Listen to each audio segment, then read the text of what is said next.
जवान चाहिए।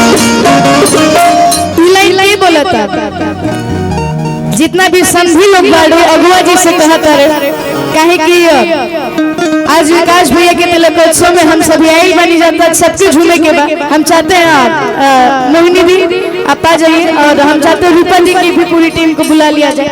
होना दहेज में समाज चाहिए, होना ही पैसा की मकान चाहिए,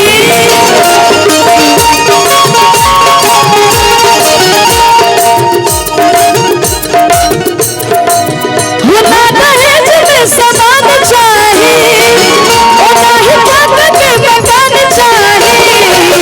असली अगुआ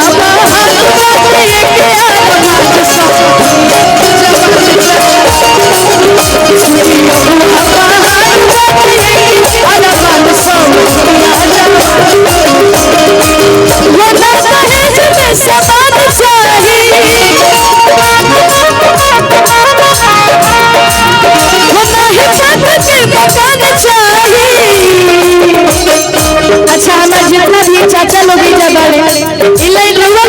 हम कहता है तो कभी दोनों हाथ में उठा के सब लोग ताली बजा जा।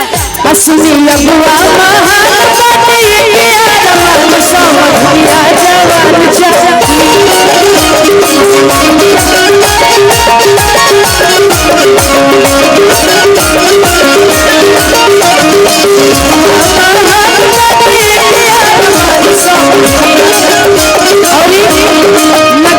समझिया जवान शिवनाथ चौधरी भैया की तरफ से ढेर सारा आशीर्वाद और हमारे संगीत सोनी भैया की तरफ से सुनी अगुआ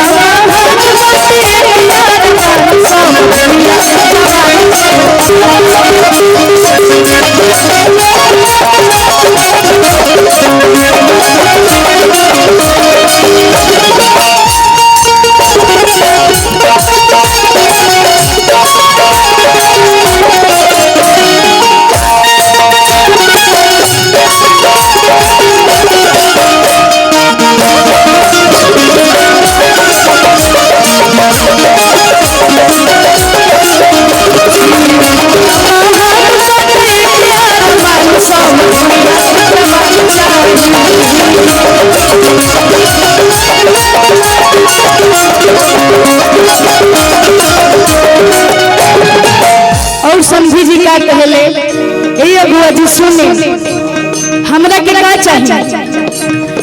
अरे ना चाहिए कूलर ना चाहिए टीवी पढ़े लिखे चाहिए हमारा बबुआ के बीवी।